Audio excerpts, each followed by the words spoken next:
राहुल गांधी की भारत जोड़ो यात्रा, भारत जोड़ो न्याय यात्रा और इसके बाद वोट अधिकार यात्रा।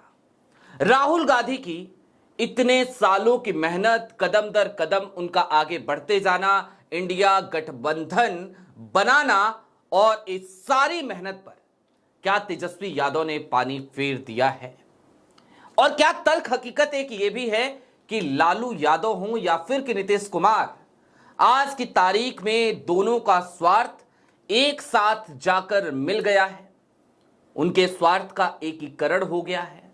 और कहानी इससे आगे की क्या अब यह हो चली है कि दरअसल बिहार एक नजीर बनेगा, कैसे स्वार्थ के वशीभूत कुछ लोग अपनी आइडियोलॉजी को भी मोहरा बना देते हैं। नमस्कार, मैं स्वप्निल और आप मुद्दा देख रहे हैं। दोस्तों, आगे बढ़े उससे पहले एक छोटी सी अपील है। मुद्दा इन दिनों एक गंभीर आर्थिक संकट से जूझ रहा है। एक तरफ हमारे मेन बैंक अकाउंट्स फ्रीज चल रहे हैं, तो दूसरी तरफ हमारे 2.5 साल पुराने चैनल को हमसे छीना जा चुका है। लिहाजा डे टू डे ऑपरेशंस में हमें काफी मुश्किलों का सामना करना पड़ रहा है। ऐसे में आपसे गुजारिश है कि यदि आप चाहें, यदि आप सक्षम हो, तो छोटी छोटी मदद मुद्दा की जरूर कीजिएगा। इसके लिए आप स्क्रीन पर दिख रहे क्यूआर कोड या फिर के नीचे दिख रहे यूपीआई नंबर का इस्तेमाल कर सकते हैं। अब आगे बढ़ते हैं। कल की तारीख में एक बड़ा बयान आया और यह बयान किसी और का नहीं बल्कि कांग्रेस के एक पूर्व प्रदेश अध्यक्ष का आया। उन साहब का नहीं जिनका जिक्र हमने कल आपसे लगातार किया। मैं अखिलेश प्रसाद सिंह की बात नहीं कर रहा। बीबीसी को दिए एक वक्तव्य में उन्होंने, पूर्व प्रदेश अध्यक्ष ने, इनसे पहले वाले ने, उन्होंने कहा कि दरअसल आरजेडी कुछ और नहीं कर रही है बल्कि वो मुकेश सहनी को एक मोहरे के तौर पर इस्तेमाल कर रही है। फिर कल ही की तारीख में देर शाम होते होते राजेश राम के बयान ने खासी सुर्खियां बटोरी और राजेश राम ने वो कलई खोल दी कि आखिरकार पूरी कहानी किस तरफ जा रही है, कौन है जो महागठबंधन के किले को ढहाने में लगा है। लेकिन इन सब के दरमियान कल की तारीख में ही वो बड़ी खबर भी आ गई कि झारखंड मुक्ति मोर्चा वो भी 6 सीटों पर अपने उम्मीदवार उतार रहा है और महागठबंधन से उसका कोई लेना देना नहीं है। उसने ये भी कहा कि बिहार चुनाव के बाद हम झारखंड में गठबंधन पर विचार करेंगे। अब ये 3 बड़ी खबरें थी, इन तीनों का विश्लेषण बेहद जरूरी है, लेकिन शुरुआत कहां से करें? तो जरा शुरुआत झारखंड मुक्ति मोर्चा के बयान से करते हैं। सबसे लेटेस्ट खबर वही रही। दरअसल झारखंड मुक्ति मोर्चा को यह कदम क्यों उठाना पड़ा, इसके पीछे की वजह बड़ी साफ है। झारखंड में इंडिया गठबंधन के बैनर तले चुनाव लड़ा गया और आरजेडी को भी मौका मिला। आरजेडी को जब मौका दिया गया तो आरजेडी ने इस बात का वायदा किया था कि बिहार में हम झारखंड मुक्ति मोर्चा को भी सीटें देंगे। आरजेडी को झारखंड मुक्ति मोर्चा ने झारखंड में गठबंधन के अंतर्गत गठबंधन धर्म का पालन करते हुए न सिर्फ 7 सीटें दी बल्कि जीते हुए एकमात्र प्रत्याशी को उन्होंने मंत्री भी बनाया। यानी कि आज की तारीख में झारखंड की सरकार में मंत्री साहब भी हैं। कौन है वो? नाम है संजय यादव। वही संजय यादव जिनके बेटे हैं रजनीश यादव। और दरअसल कहानी तो ये हो चली है कि बिहार में रजनीश यादव को टिकट दिया है आरजेडी ने और वो टिकट भी कांग्रेस को खटक रही है। दोस्तों, झारखंड मुक्ति मोर्चा लगातार तेजस्वी यादव से बातचीत करने का प्रयास करती रही, लेकिन उन तमाम बातचीत के दरमियान दरअसल तेजस्वी यादव ने कोई भाव ही नहीं दिया। तेजस्वी यादव इस बात पर अड़े रहे कि उन्हें सबसे ज्यादा सीटों पर लड़ना है। तेजस्वी यादव यहां तक चाहते थे कि कांग्रेस केवल 55 सीटों पर सिमट जाए, 55 सीटों पर चुनाव लड़े और इसके साथ ही साथ कांग्रेस एक काम और करे, वो अपने कोटे से सीपीआई एमएल को, वाम दलों को और अपने कोटे से ही मुकेश सहनी को टिकट दे, सीटें दे। जाहिर सी बात है कांग्रेस ऐसा नहीं कर सकती थी। कांग्रेस के पास वैसे भी यदि आप 55 सीटें ही देंगे तो फिर क्या होगा। कांग्रेस को दो चीजें चाहिए थी, मैं बार बार कह रहा हूं, क्वांटिटी ऑफ सीट्स के साथ साथ क्वालिटी ऑफ सीट्स। वो आरजेडी देने को तैयार नहीं थी।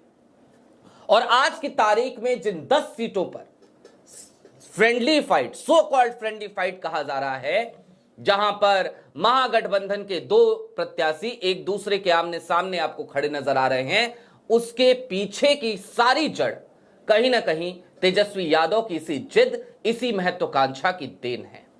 झारखंड मुक्ति मोर्चा को भी मजबूरी में जो कदम उठाना पड़ा वो कहीं ना कहीं तेजस्वी यादव की अनदेखी की वजह से ही था।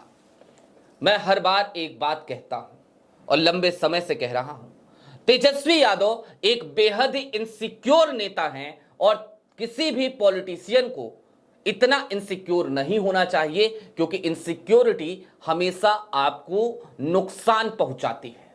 लेकिन तेजस्वी यादव की ये इनसिक्योरिटी आज की तारीख में आपको सामने सामने नजर आ रही है। हमने तो तब भी सवाल उठाया जब पप्पू यादव को लोकसभा नहीं लड़ने देना चाहते थे तेजस्वी यादव, कांग्रेस को वो सीट नहीं देना चाहते थे तेजस्वी यादव पूर्णिया की। पप्पू यादव निर्दलीय लड़े, जीत के आए। कन्हैया कुमार को बिहार में बर्दाश्त करने को तैयार नहीं तेजस्वी यादव। और ऐसा क्यों? क्योंकि तेजस्वी को लगता है कि कोई और नेता उभरेगा तो उनका क्या होगा। जरा सोचिए ये किस तरीके की इनसिक्योरिटी है। खैर, इन सब के दरमियान असली कहानी पर आ जाइए। एक स्थिति और हमें नजर आती है और वो आज की तारीख में डिस्कशन का सबसे बड़ा पॉइंट होना चाहिए। नीतीश कुमार और लालू यादव दोनों की राजनीति समाजवाद की राजनीति से शुरू तो जरूर हुई, लेकिन क्या आज की तारीख में जिस तरीके का स्वार्थ दोनों धड़ों में दिखता है, क्या आपको वहां पर कहीं समाजवाद नजर आता है? समाजवाद का स नजर आता है, सोशलिज्म का एस नजर आता है? चुनाव तक कहीं ऐसा तो नहीं कि नीतीश कुमार एक तरफ मोदी को मोहरे के तौर पर इस्तेमाल कर रहे हैं और लालू यादव राहुल गांधी को। यह आज की तारीख का सबसे बड़ा सवाल है और ऐसा लगता है यही तल्ख हकीकत भी है। दरअसल अब कहानी उस दिशा में बढ़ चली है जहां जो कुछ भी होगा चुनावों के बाद ही पता चल सकता है।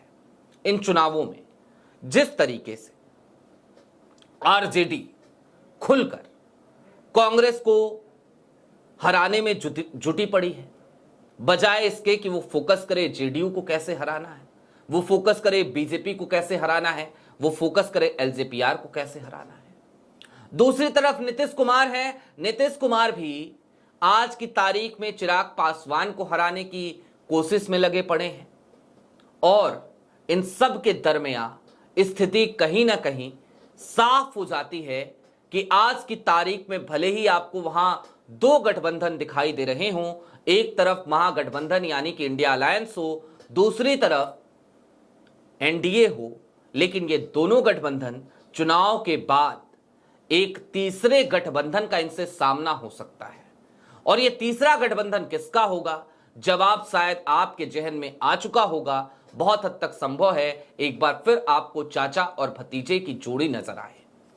दोस्तों, कुल मिलाकर अब जरा इन स्थितियों को समझ लीजिए जल्दी जल्दी से कि आज की तारीख में बिहार हमें क्या क्या बता रहा है।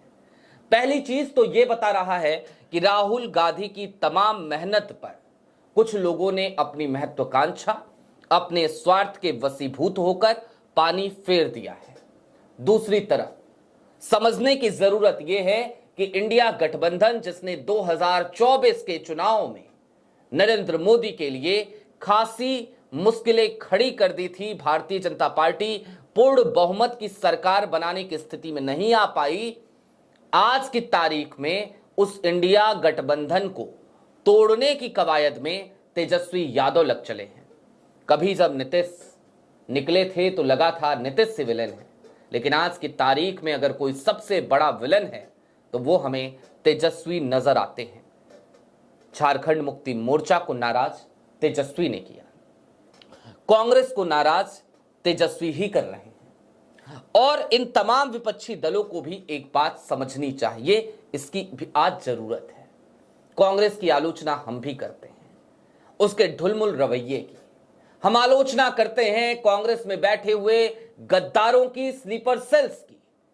लेकिन क्या इस बात को सिरे से खारिज किया जा सकता है कि बिना कांग्रेस के एक मजबूत विपक्ष बन ही नहीं सकता?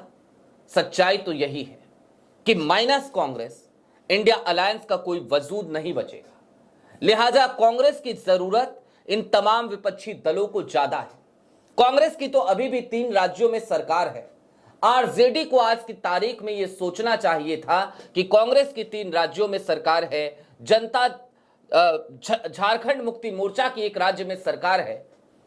जरूरत उन्हें है, उनका स्टेक दांव पे लगा है। वो सत्ता से लंबे समय से बाहर हैं, बीच में बैसाखी बने और उसके बाद से पैर ठीक हो गया नीतीश जी का, तो उन्होंने बैसाखी छोड़ दी। तो जरूरत उन्हें थी, आज उन्हें चाहिए था कि वो बाहें फैलाकर हर किसी का बिहार में स्वागत करते, इंडिया अलायंस के लोगों का।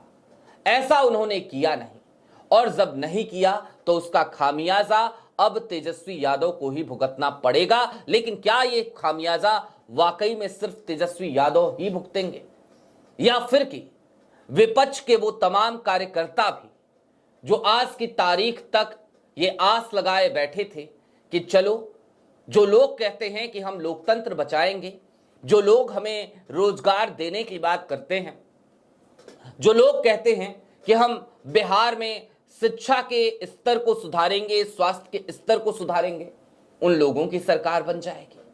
असली सवाल तो यही है कि भुगतना सिर्फ तेजस्वी को पड़ेगा या फिर उन लोगों को।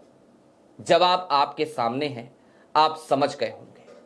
दोस्तों, आज की तारीख की ये तल्ख हकीकतें हैं, लेकिन इन हकीकतों को बयां करना और आवाज में तल्खी के साथ, वो भी बेहद जरूरी था। बहरहाल अभी के लिए दीजिए इजाजत। ऐसे ही तमाम अपडेट्स, तमाम डेवलपमेंट्स के लिए जुड़े रहिए मुद्दा के साथ। चलते चलते फिर वही अपील, चैनल पे नए हो तो सब्सक्राइब करते हुए जरूर जाइएगा। सक्षम हो तो छोटी छोटी मदद मुद्दा की जरूर कीजिएगा। बहुत शुक्रिया।